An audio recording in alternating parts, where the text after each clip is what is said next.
Hi, I'm Dr. Gilgamesh, and I'd like to introduce you to my podcast, Emotional Anatomy. It's an intelligently designed anatomy that has as its goal the recruiting your interest and curiosity as to how it works so that you can become more familiar with it and, as a result, better at it and enjoy it more. Welcome.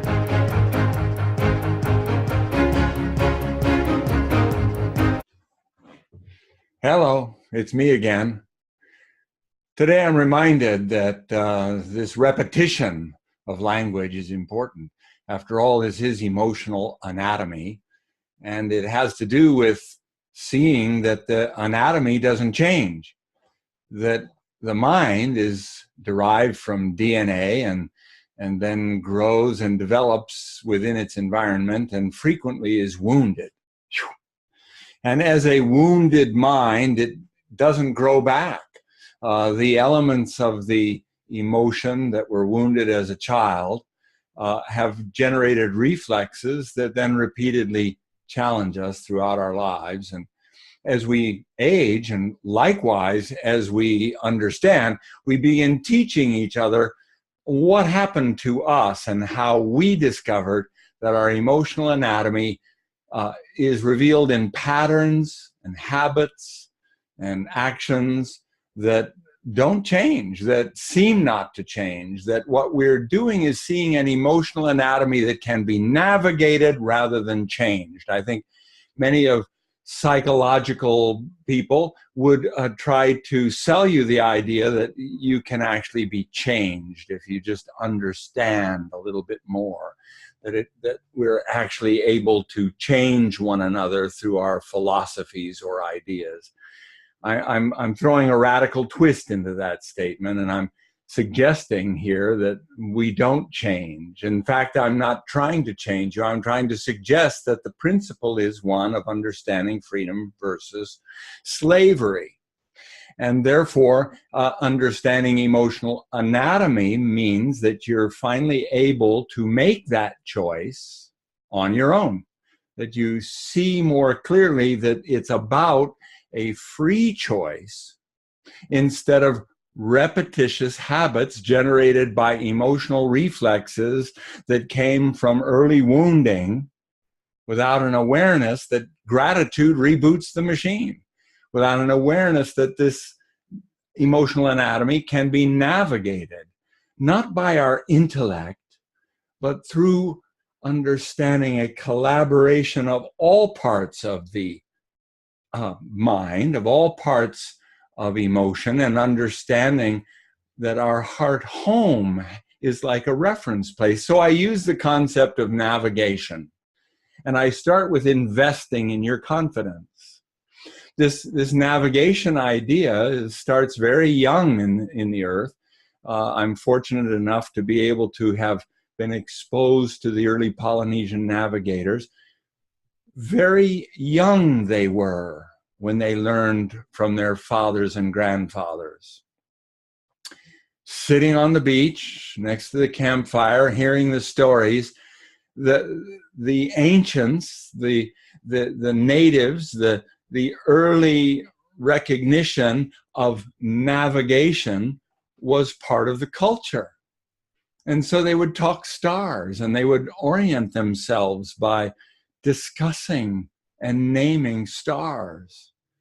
And I know Thompson claims that as few as 200 stars can allow you to feel somewhat confident about knowing where you are in the middle of the Pacific Ocean. So it takes a little while to learn that, of course. It's going to take a little while for you to appreciate emotional anatomy.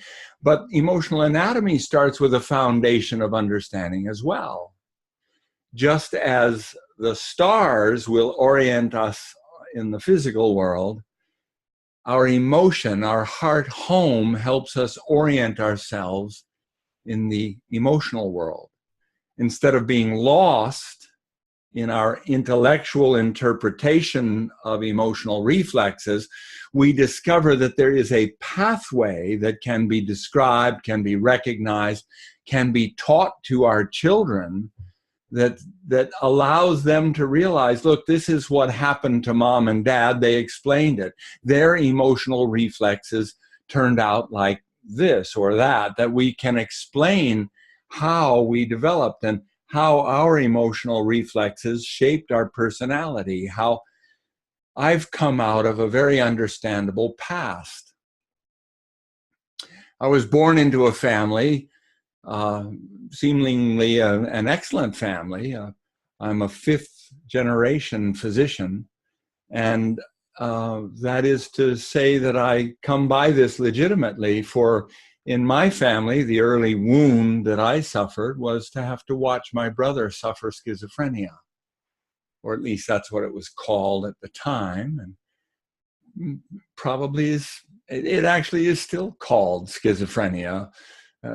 And that although a very good man, it's very difficult for him to figure out how to navigate his emotional anatomy and become a functional contributor in our society.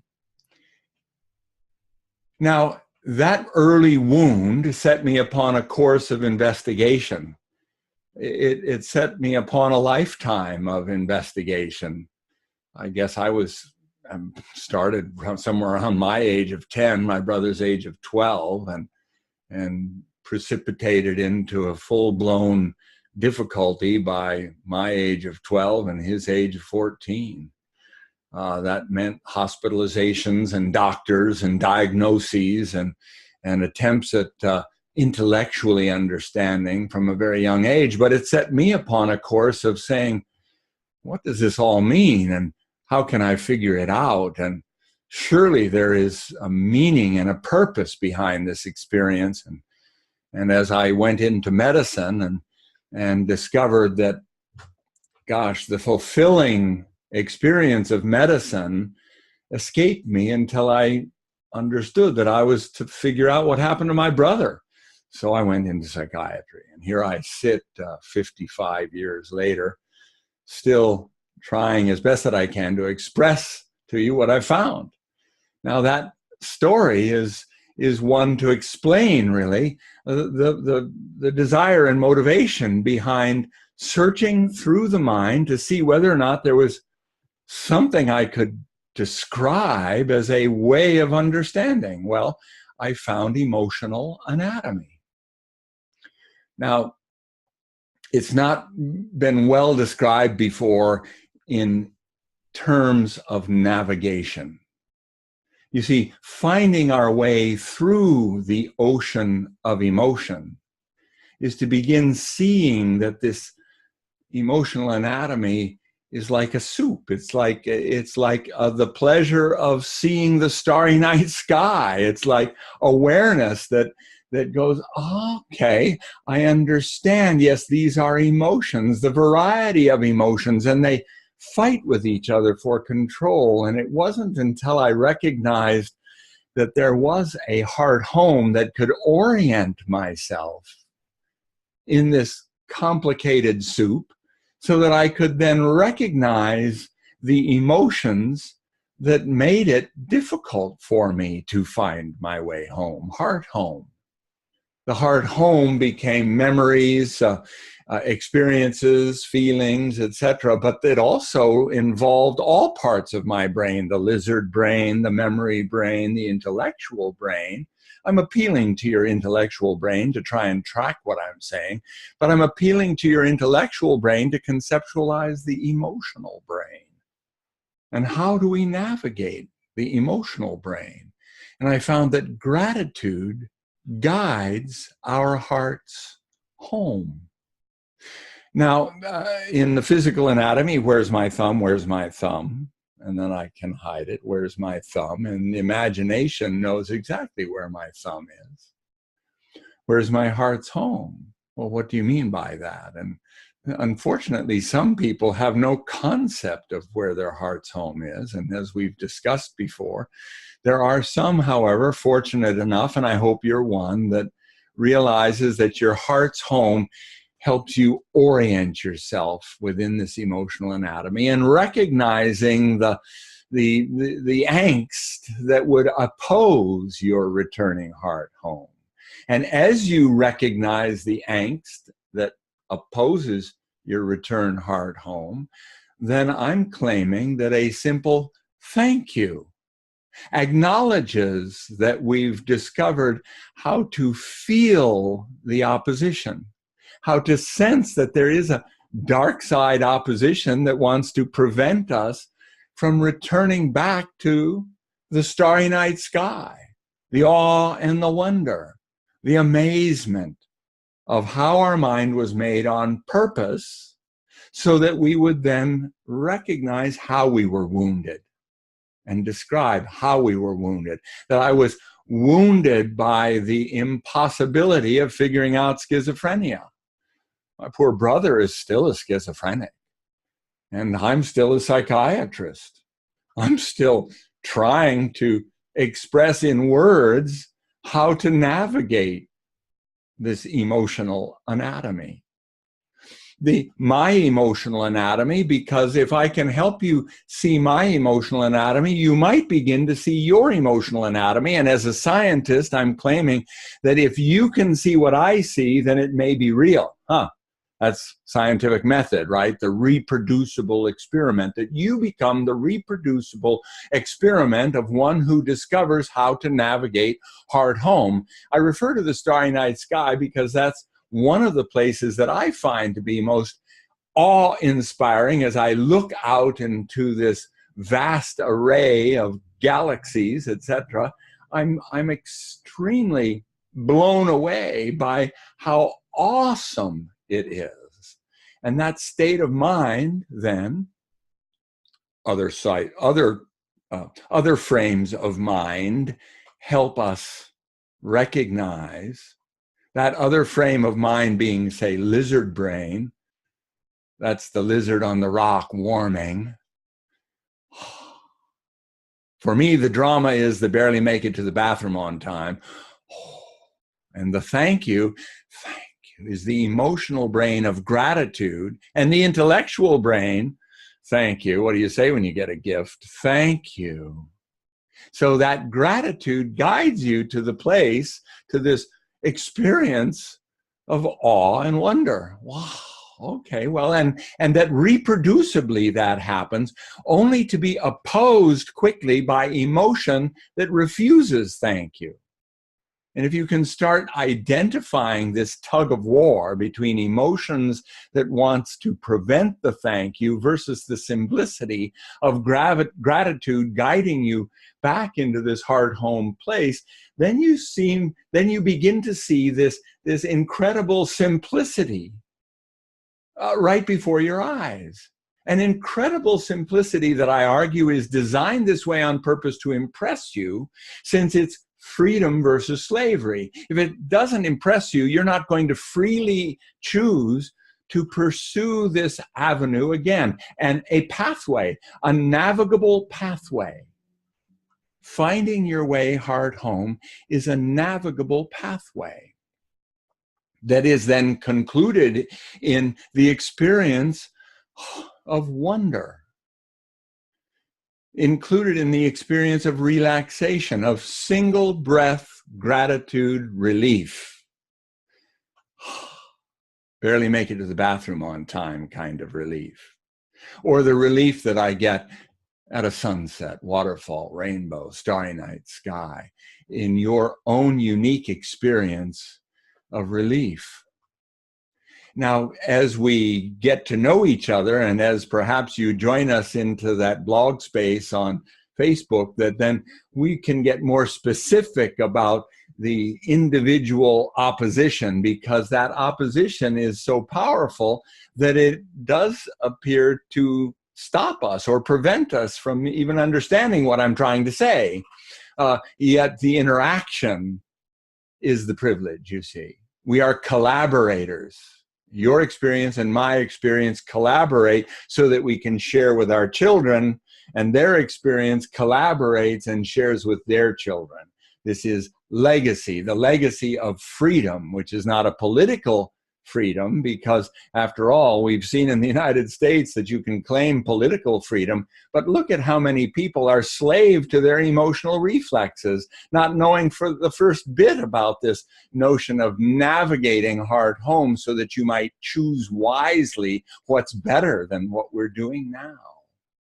What's better than what you're doing now? What's better than what I'm doing now? What's a better way of describing what it is that we're attempting now, which is a navigation heart-home wisdom, where we find the lens of awe and wonder, able to see through this observing position an opposition, emotional opposition, a tug of war, a battle, if you will. So I attempt through lightsaber, the Darth Vader lightsaber, Luke Skywalker, the dark side, light side, battling on behalf of freedom. We're freedom fighters. It's the literature sees it very clearly and understands that very clearly. And now we're attempting a vocabulary that assists us in seeing that the battle is inside of us. It's inside our own minds. Again, in Wonder Woman, it is said we are all responsible. Each one of us is responsible. And I'm simply recruiting you to recognize that your personal responsibility is to recognize and understand what gets in your way. Thank you. I see what's getting in my way. There it is again. There it is again. Thank you. I see it again. Thank you. And presumably that gratitude begins guiding your heart home, where that lens of awe and wonder opens your eyes, heart, mind, body, soul, spirit again to the recognition of what's getting in the way. I hope for you that you're going to be able to see that more clearly as we work together.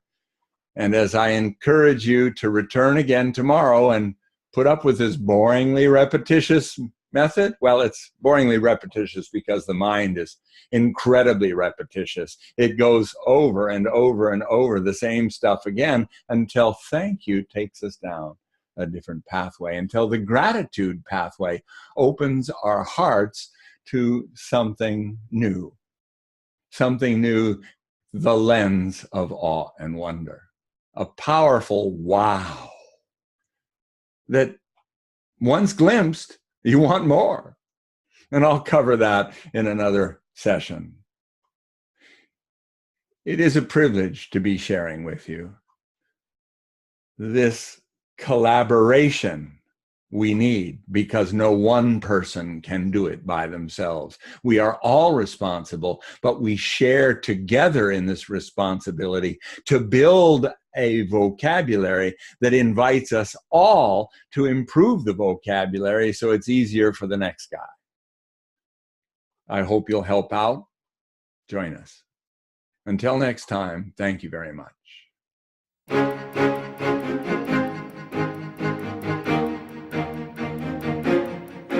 I'm genuinely excited about bringing you a new awareness of the mind and how it works. Emotional anatomy, heart-home wisdom, being able to see through the lens of awe and wonder. These podcasts are free, but you can contribute to them and make them possible through patreon.com/emotional anatomy. Please also join us on our Facebook group. Thank you.